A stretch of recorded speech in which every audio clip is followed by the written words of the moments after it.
Hey everyone, welcome back to You Are What You Love. I'm your host, Marissa Tandon, and today's episode is part 2 of last week's conversation. If you haven't listened to part 1, be sure to head back to the last episode and catch up before starting this one. Well, and also you're imprinting on one type of character that is expressing a trauma response that you relate to. Yeah. And so that trauma response is then being put under fire when in reality you are traumatized. Like you are dealing with something and should not be under attack for that. And it's true, especially I think Teen Wolf is such a good example because like Lydia is her own level, like dealing with her own level of trauma, Right. and so is Derek. And so like they're both valid traumas that I think different people relate to in different ways. Yeah, I think that one of the things you said earlier when we were joking about this, but like characters dealing with their problems in a healthy way is not particularly interesting for a narrative. Yeah. So Yeah. any any character that you're particularly relating to is mirroring some sort of unhealthy behavior that you have. Yeah, And so it becomes absolutely. even more personal. I cannot express to you the amount of times in every single because I have the pleasure and I have the honor of working a lot of different IP. I have had so many people. I've seen it. I've seen the all of your tweets about why don't they just do laundry? That would be such a So boring right. story. That's what fanfic is for. Write that fanfic. I love it. Like Yeah. go with God, but like I can't in good conscience write that because that would be a boring hour of television and I would never work again. It's so true. You know, if you could find a way to make it interesting, though, I think you'd be a billionaire. I know. Listen, I would love nothing more, and I'm constantly working on it. But also, but also, it's actually impossible. No, I think it's true. It's you can't take a character, but then it's also that's why people want those characters to have a moment yes. where they Oh, can yes. do laundry because you're like, when will I get to do laundry? And the answer is Yeah. hopefully on Tuesday. You can do Yeah. laundry. You're not a television show. Yeah, absolutely. You can also go to the bathroom at a normal amount of like at a normal interval. You can like Yes. and no one has to see that, and that's great. Yeah. We have to cut down. Like people think I remember when I like wrote my very first episode of television, and in television we wrote for broadcast, which for CW, which is on like free essentially, so like you can have access to it.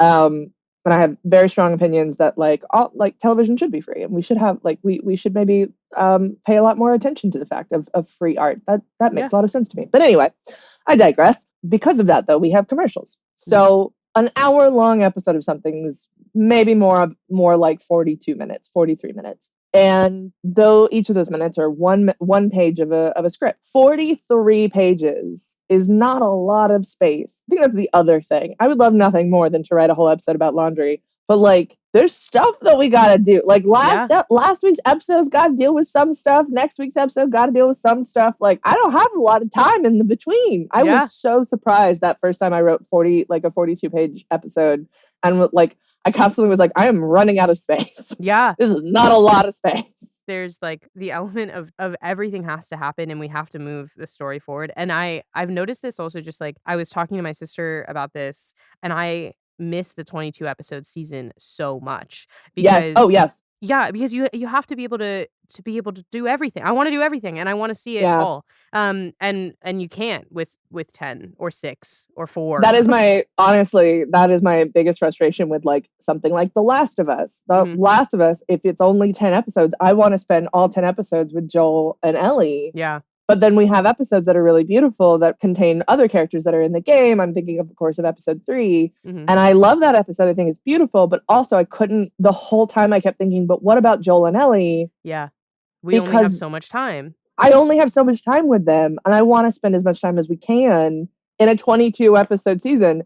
Makes so much sense to have that episode, of course. In a 10 episode season, I loved it, but I felt the sacrifice of other stories, if that makes sense. Yeah, it does make sense. And like The Last of Us, I think, is a great example too, because you're adapting it from a video game that's like 18 or 20 hours worth of gameplay. Yeah. And so you're cutting it down, and there's not I don't know. I think I get it. I get that the economics, the things are changing. We have to do whatever. But my sister and I are watching the Vampire Diaries, and it's the first time I'm watching it because Yes. she's obsessed Oh, with I it. love the Vampire It's Diaries. so much fun. It's so good. So But much on fun. that, it's like we're watching it and we're in season. I don't know what season we're in now, but Did you watch we're season 3? The yes. season 3 premiere is, I think, one of the best episodes of television of all Very time. good. Very, very good. I loved Anyway, it. please continue. It's No, such a but perfect I'll episode. say, like, the thing about the show and watching it now that I've gotten so used to watching 8 or 10 episode Yeah. seasons, Yeah. is that I really longed for the ability to have that space again because Yeah. I was like, "Oh, we have an interesting villain that was introduced at the very end of the last season, and now we've gone through a whole arc of, like, of that, and we're only at episode 12, and now Yeah. we're laying the groundwork for the big bad so we can have 2." There's so many things that you can do. Yeah, there's so many things you can do, and it feels like you're going on a journey rather than, I don't know, rather than just sort of speed running. Like, Yeah. I've never really loved a speed run on a video game because Mm. I don't feel like I take the time the same way. There are many people that love a speed run that do most of the speed runs, and like, Sure. I'm not saying that we shouldn't have that. I definitely think that we should have both short order shows as well as your 22 episode seasons, because that way you have access to both. I don't think it's ever good to sort of limit ourselves. Lost World also is one of those shows that has like a billion episodes, and I need every single one, because one time that we get to go to like Cowboy World, sometimes we go to like 2002, sometimes we go to the World War One. Like, Right. it's fun. It's just fun. It's fun to be able to do literally whatever you possibly can. Yeah, exactly. I am curious because you touched on this, which is something about the CW in your own career of TV being accessible, Mhm. but The Lost World would have been accessible as well, and it sounds like that is important because you're talking about syndicated kind of cable television Mhm. that you would have seen it, and it sounds like at that time, that is probably the only way you would have seen it. Yeah.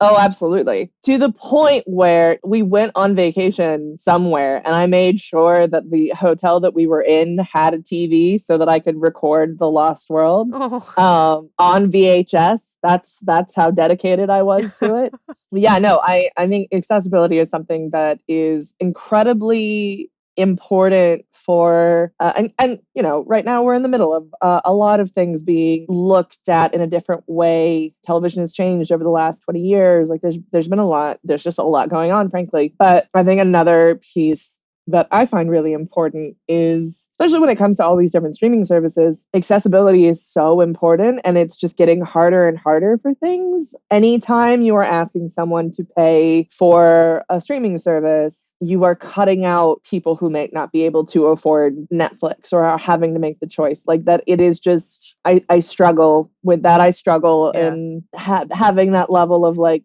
holding back, being able to gatekeep. Yeah. Because it speaks of a level of classism that I'm not super comfortable with. Yeah, yeah, because I think it's a really good point because there's so many shows in the batch of shows we just talked about, throughout this conversation. There's a lot of them that if you wanted to watch them right now, it would cost you anywhere from $12 to $20 a month to be able to do Yeah. so. And I think as I've done this show and I've listened to people talk about kind of the shows that have changed them and that have either those people have either gone on to become creatives themselves or they've gone on to have, fulfilled lives where they can say that, like, they're pursuing a PhD in science because of Star Trek or all these different things. A lot of those shows came around at a time where just by nature of us being older than today, not being newborns, Yes. that when television was a lot more accessible. And I worry sometimes that that we're going to lose some of that influence for people who need it because Yeah.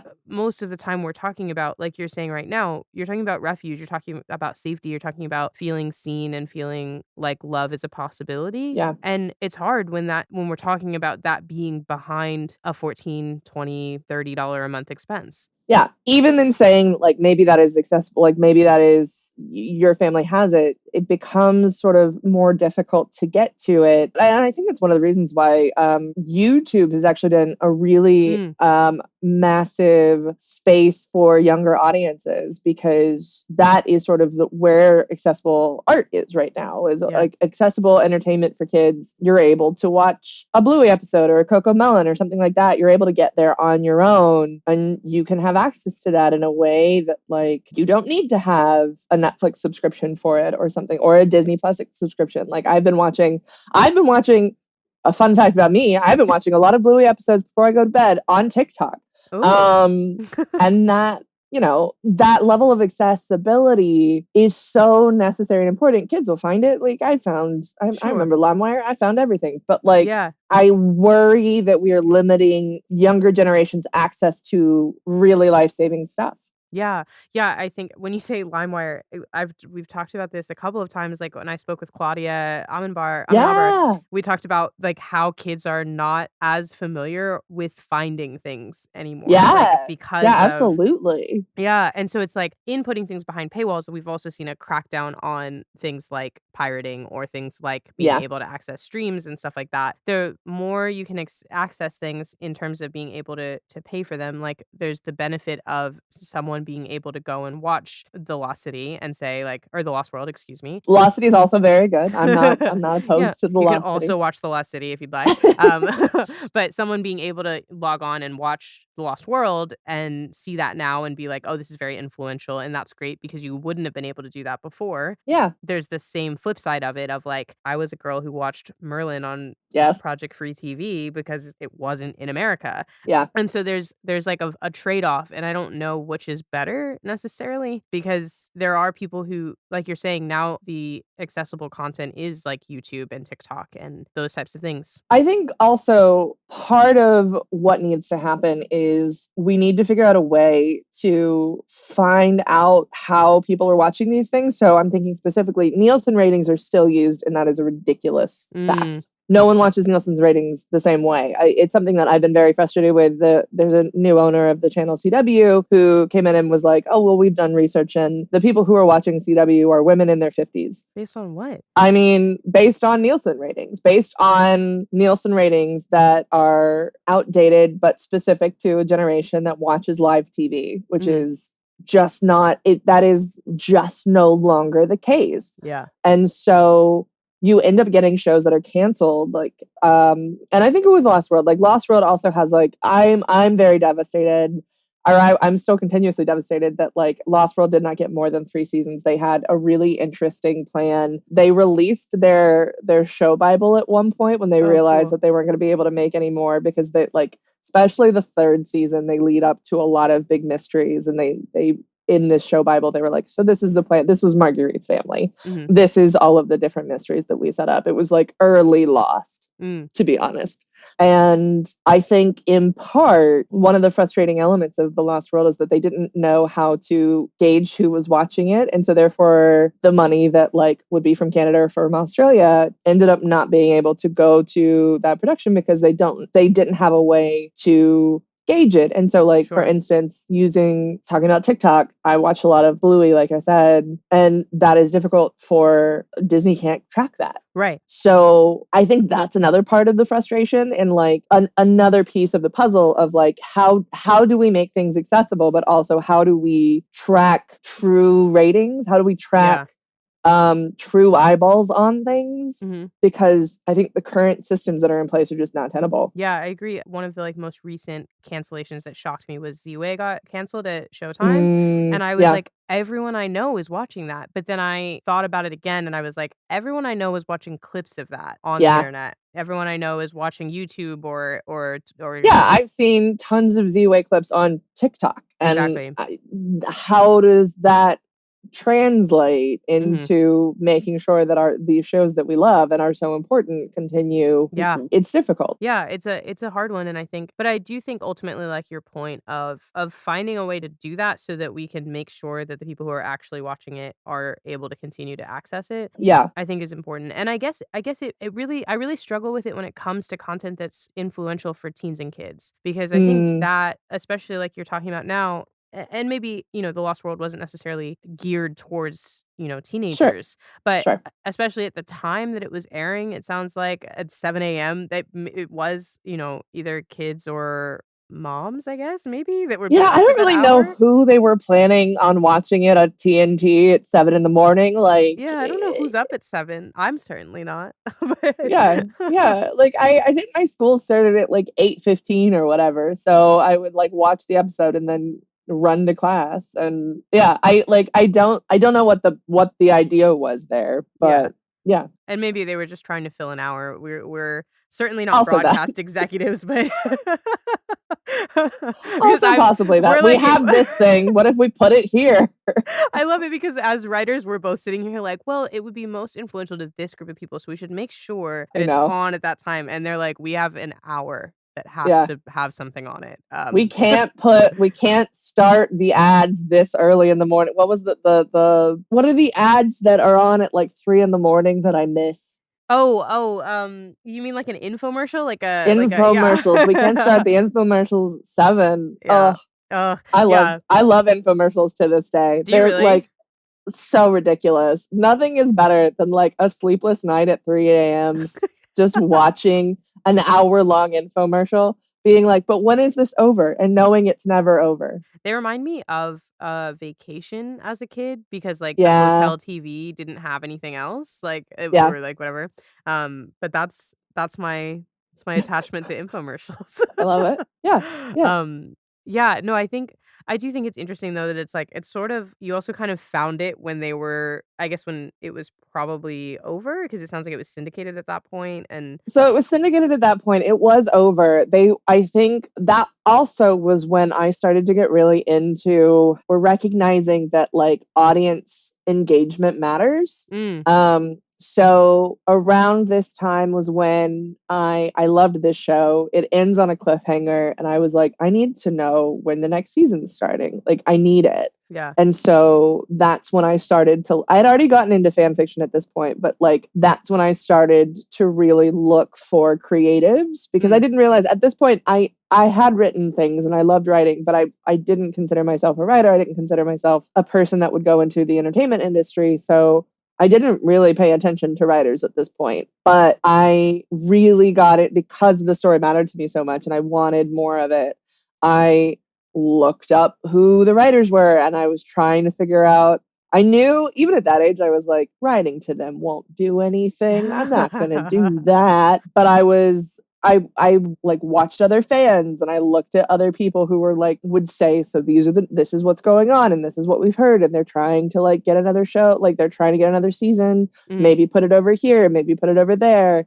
So I was really invested in this show and really invested in where it might end up. And so I think that was really my first foray into how television is made, to be honest, Yeah. because of a canceled show that I was trying to understand, but why was it canceled and how was it canceled? Mm. And like, you can't just end something when they're in the middle of a story. Yes, Yes. yes, they can. Turns They out, actually quite literally can and do all the time. do all the time. Yeah.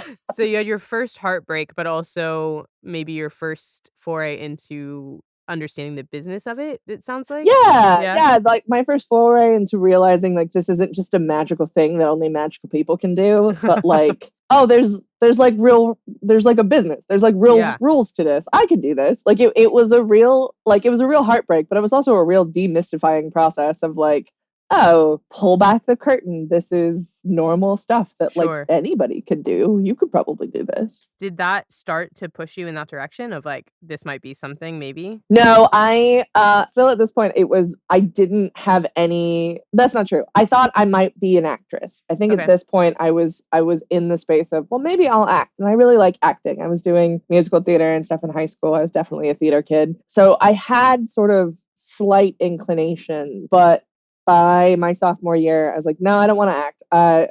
This is not for me."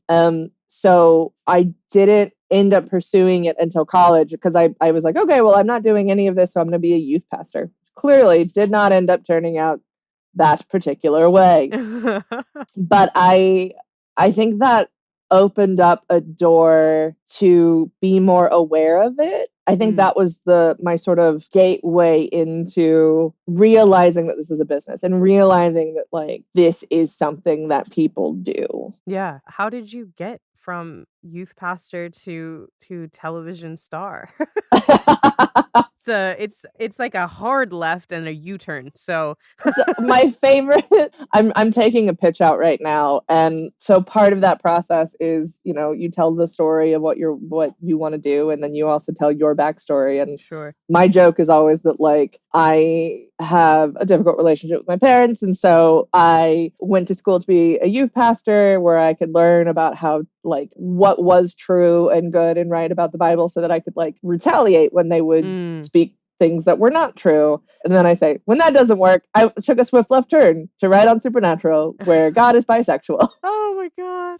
I was gonna say part of me doesn't want to make you unpack your religious trauma, but the other part of me is like Supernatural was certainly a turn. Well, it is and it isn't. Like something that I love. So my favorite movie growing up is this movie called The Ten Commandments. And it, I think, was also really influential in my understanding that like stories are important in how we understand what we view as true or not. Be it history, be it religion, be it whatever. I've always loved The Ten Commandments because theologically all of the pieces are true, but that's not the point. The point is to empathize with these characters that you only really tend to read about, be it if you are Christian or if you're Jewish, because it was directed by a Jewish man. And so I think that has more so always been in the front of my head. Like even whenever I went to college to be a youth pastor, I took my very first screenwriting class because I knew that I wanted to tell stories, and I knew that I wanted to tell audio drama actually.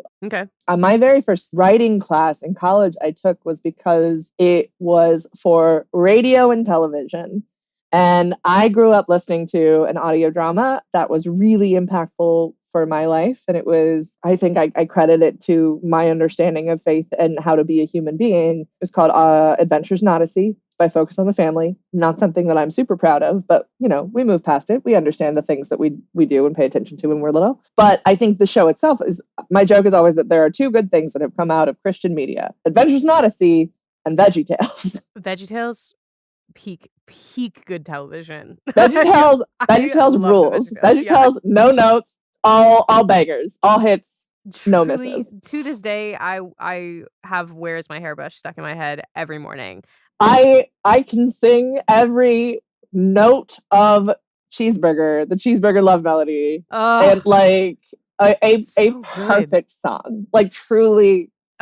You know, and I think the best creative choice they ever made on that show was they don't have hands, but they can hold things. But they do hold things. Yeah, absolutely. Even though the whole point of the theme song is I can't play the guitar because I don't have any hands. Yes. So I'm playing a tuba, but the rest of the show is that like, well, it doesn't matter. We're just gonna have this floating cup here. It's fine. It's totally fine. So I had listened to this audio drama growing up, and how like I have a whole spiel on why I think audio drama is really important, especially for younger audiences. It helps you understand and make abstract thoughts concrete. And so I was like, okay, well, working in youth ministry, there's a lot of child development space as well. Within that, I would like to tell stories, because ultimately I went to school to be a youth pastor because I want to tell people that they are loved. That is and continues to be my North Star. So I went to this class. I was the only religion major there. A bunch of other like communication and film kids.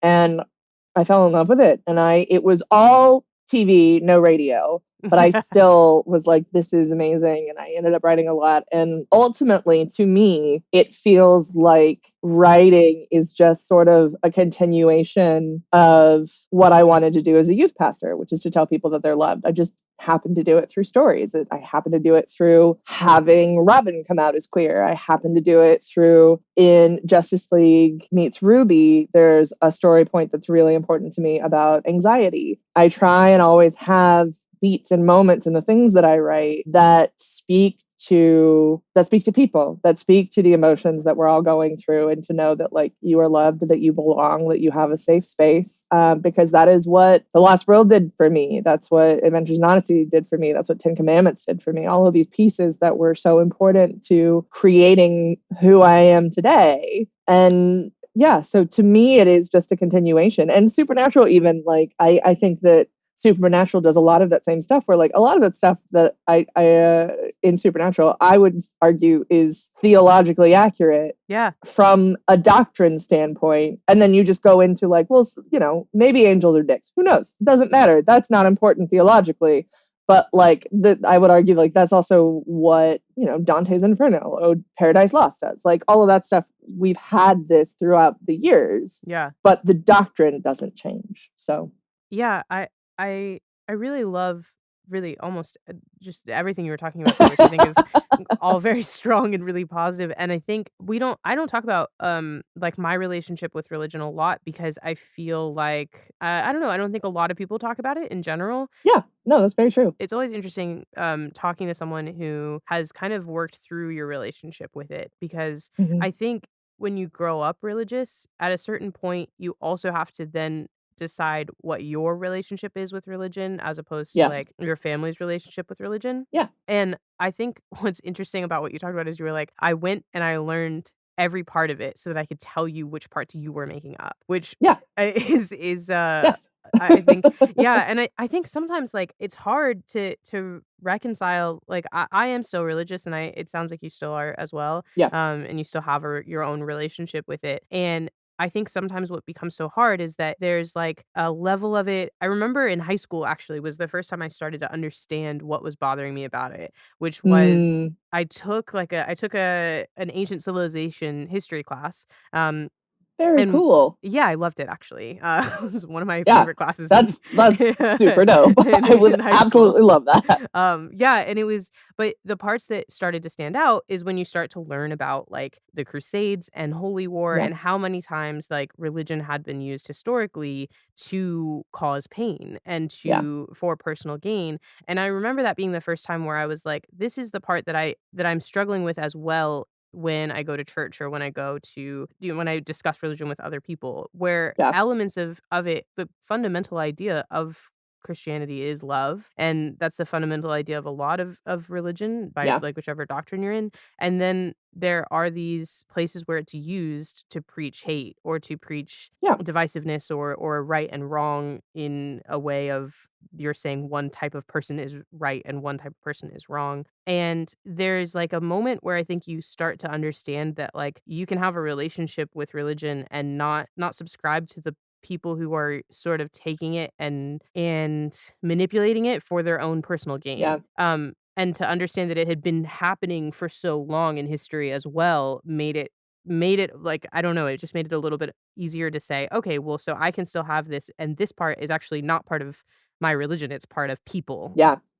I, you know, and I definitely come to my faith a lot of times with like, you know, I feel like I have heard this a lot of times, so it might be a cliche saying at this point, but like if my faith were based on people, I would not have my faith. Mm, It is not always a helpful part of faith for me. And to be honest, like not to say that I don't get mad at God. I do get mad at God. yeah, I have many, many arguments with God, but I think ultimately at the end of the day, with people, I don't know, I have such an empathy for the fact of like we're all just trying to figure out how to live our best mhm, lives. And a lot of times the things that we do that hurt other people and we utilize religion for it more than anything else is out of fear. mm, And making sure that the decisions that I am making, that I am looking at them and making sure that they are not out of fear, but they are out of love. mhm, And I think across the board, that is what I try and do. I have found that like that is the most important aspect of faith for me is that it is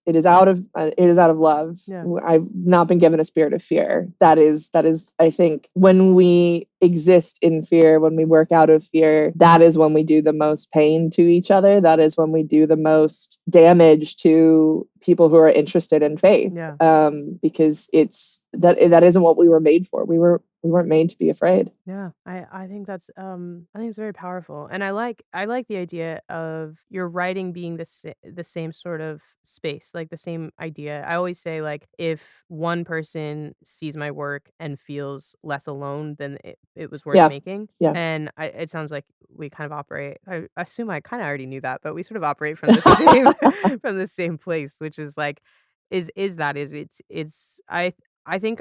I always say, like, I feel like I make stuff for the version of me that needed to watch it. Um, Mm, and, like, how you can have something that can be so important to you. You can have The Lost World that can make you just give you an mhm. hour to feel seen, safe, and loved, and also, like, there will be love in the future, I think is always Yeah, like, there's always, like, a promise that media like that makes to you, which yeah, is important. Um, and I think, like, being able to make that, and for you, it's very lovely that you've already had that kind of box that you can check on. You can say you've yeah, done that. yeah. Um, and I think that is, like, the most we can hope for is just Mhm. that what you make can give someone the same feeling that kept you going, which I think is Yeah, important. Yeah. it's so hard. Like, doing this job is very hard and very difficult, and we're very lucky to do it, Mhm. but, like, it is still so fucking hard, Yeah. and I don't see the point in doing it unless I am doing it for love. Yeah. Ugh, it's a really the one other thing I wanted to talk to you about, which fits very well into this conversation, is the idea of found family, and that Yeah. being such a core value of the Lost World. And it sounds like I think people gravitate towards found family for obvious reasons, right? Yes. And it sounds like you Yes. did too. But how? It's such a mystery, these found family tropes. Yeah. How do people get in touch with them? How do they relate to people? Whom can To say? me, it sounds like you were in a very stable position and everything you were looking Uh-huh.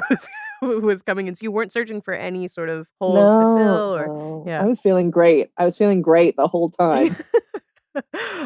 For you, did you recognize that that was something at that age, that that was what you were looking for, or did it just feel like, "This is what I'm missing and it feels right?" I think it's interesting 'cause I think there was a dissonance. I think I wasn't incredibly connected to what was going on in my life simply because it was all that I knew. Mm, So it was just sort of like, well, yeah, this is just life. However, at the same time, because I was on the internet, because I was on fanfiction.net, I was also on Angel Fire. A lot of the best Lost World fanfic was like on Angel Fire and things like that. So like I learned that, and I found a lot of really good Dr. Quinn Medicine Woman stuff that oh, was on like Angel Fire and things like that. Like people had made their own websites for it yeah, pre fanfic.net, I guess. And it's very similar to like X Files fanfic. There's some really good X Files fanfic that way, in that same vein. And so because I had been in that, I was already starting to be a bit in that world, and I had already started to like dabble a bit in it. There were tropes and words and things that I understood and knew. Like I knew OTP by that point. mm, I knew ships. I had heard found family before as just a sort of like title header. I think is maybe more so how I knew about it and how I connected to it. Was I was like, oh, I like this thing, yeah. having it has no connection to me whatsoever at all. I just like it. End of sentence. That's why I think, like, everybody processes it after, where you look back and you're like, Yeah. "Yeah, okay, like, okay, I get it." You Like dumb shit. Like I feel like so many times I look back at my younger self and I'm like, oh, you poor baby.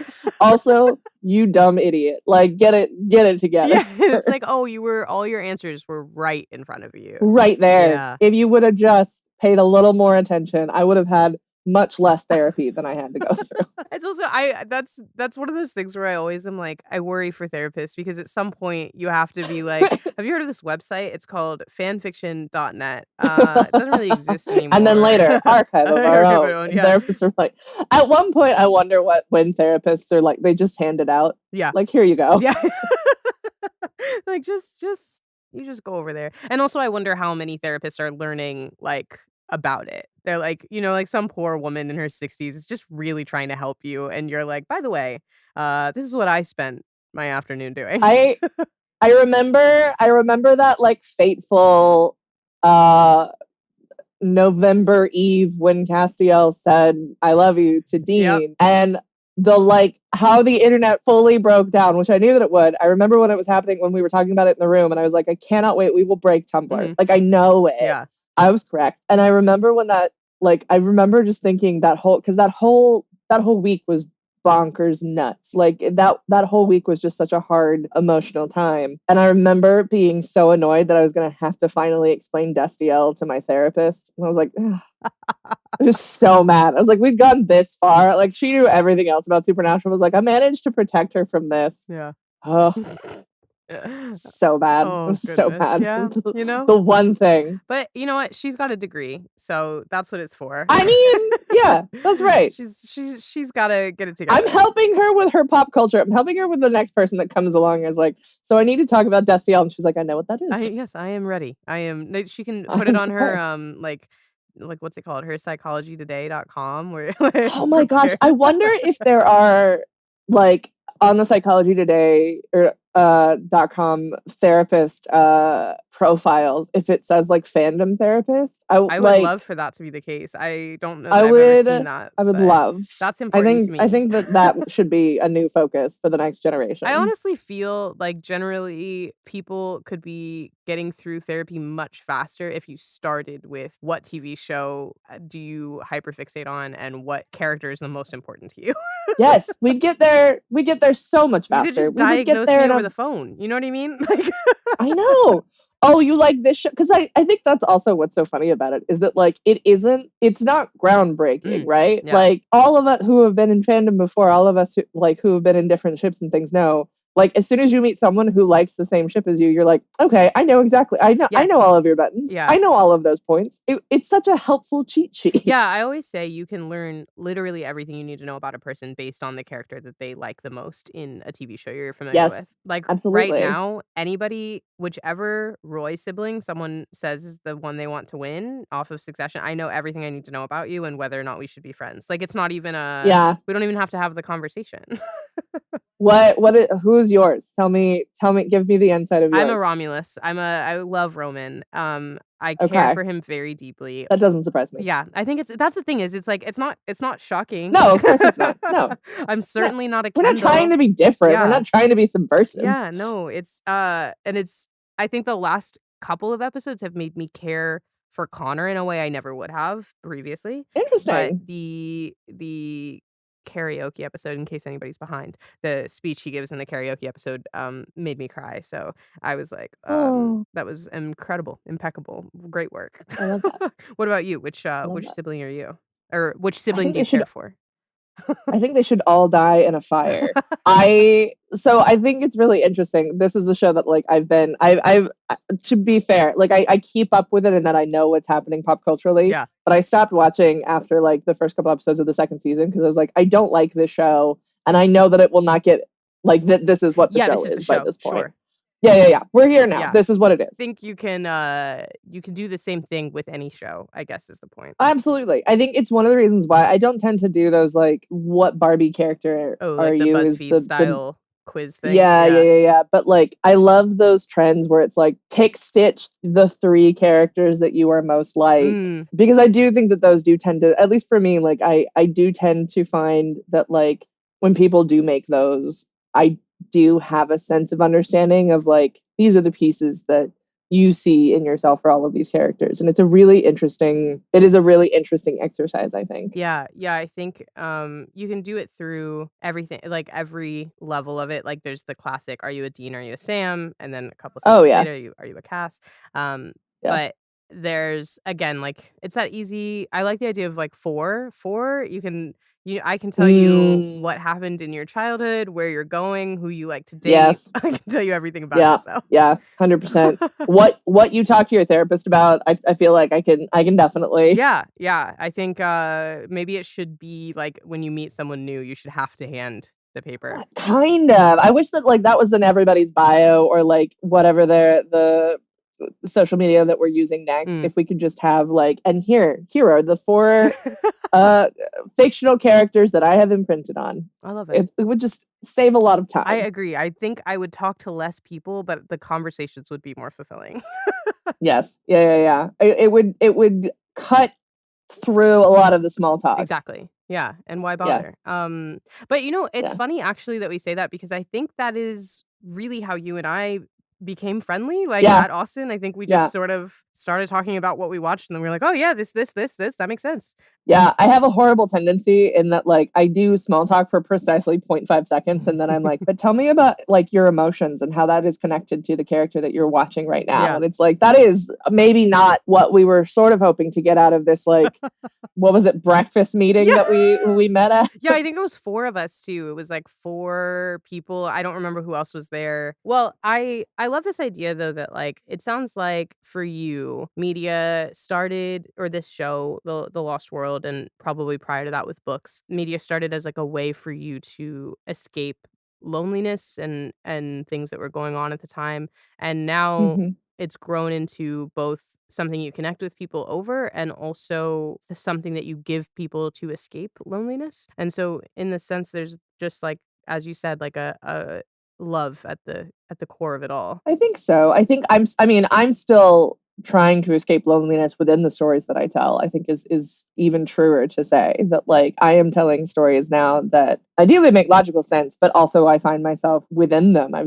was just doing press for Justice League Meets RWBY, and the realization that a lot of the sort of themes in that movie come from writing it during COVID. And the truth is, like, with most of my writing, I sort of do put myself into it, and I do sort of am trying to quench the loneliness and talk to the little kid that's still inside me that watched The Lost World. Mm. Because I also think that that is how I show love to others, is by being vulnerable and providing the same space that I was looking for. Yeah. Well, I really love that. I think it's like a perfect wrap to me asking you my normal final question, which sometimes gives people an existential crisis, but I hope will Love it. not for you. Uh, if you had never seen The Lost World, what would be different about you today? I think I don't know if I would be here, to be honest. I think that it provided a space. It provided friendships, but it also provided a way to keep going. And I know, that's it's a pretty heavy thing, but, like, I think that's true for a lot of art. That, Yeah. like, it comes into our lives at a moment in time where we need something to remind us that there is light at the end of the tunnel. Yeah. I think it's heavy, but I think it's also a common feeling and part of the reason why TV and movies are so important. Hmm. Um, and I think as much as it can be heavy, I think it's also probably true for a lot of people. Yeah. I know there are pieces that I feel the same about, and I think it's sometimes I think there's just like just a touch of power in being able to say like a show about dinosaurs and adventures and Yeah. magic. Dinosaurs with the worst CGI. Like, don't worry. Like, anybody that watches it, like, if you're watching it and you're like, Megan, this is horrible CGI. Yes, Yeah. you're right. Yeah. It's bad. Yeah, and I know. and, like, we said kinda offline before we started recording, we were talking about sort of, like, the business of television, the business of media making, and it's like, you're not curing cancer, but I do think sometimes, it is powerful enough to save people, as you're Mm, saying. So, I think yeah. sometimes we can get o on ourselves and say, like, "Oh, it's not, groundbreaking, it's not changing the world," but I think sometimes when you take it a little bit and you take a step back, it sorta is. So, Yeah. I think Yeah. that's great. Um Yeah. well, thank you very much for sharing as much as you did with me. I really enjoyed it. Of I always enjoy course. talking with you, but it was fun to do it and release it to the internet. Hooray! Yeah, let other people listen in on one of our conversations. Yeah, why Absolutely. not? Thank you for having me. This was great. Yeah, of I course. love nothing more than to talk about the Lost World anytime, any day or night. I will do it. Well, you are always Easy welcome peasy. here, please. Thank you. Well, if you are listening and you enjoyed our very in-depth conversation today, and you would like to see some of that love that Megan puts out in the world, please be sure to go to your local comic shop and pick up the new run or the last run of Tim Drake Any Robin. of the Any of runs, the runs, yes. whichever run you would like. Pick up of Tim Drake Robin. Start at the beginning, one might even suggest. One could suggest, yes. And potentially in your same comic book shop or perhaps a Target or any location you prefer to A buy Walmart, DVDs. Yeah. I think, Yeah. shall also. Well, wherever DVDs, Blu-rays, or digital downloads are sold, Yes, yes. you can Are check it. still somehow Some sold still by somehow this sold. one. You could check out Justice League meets RWBY and get into that. So Yeah. you can take a little bit of Megan's love with you too. Um, which yeah, I really appreciate it, and I had a great time. And yeah, and so I'll see the rest of you next week, and Megan, we'll talk We'll talk. all the time. Between now and next Wednesday, if you want to keep in touch, you can follow me on social media at Marissa Kamari, anywhere you get your social media fix. You can also sign up for my newsletter by going to our website, tandonproductions.com, clicking on You Are What You Love, and signing up there. I send out an issue with every episode of this podcast. And we just started a Discord server, so if you want to connect with me, with other listeners, and talk about the types of things that we are talking about on this show, you can join that by clicking on the link in the episode description. Until next Wednesday, I hope you are enjoying what you love.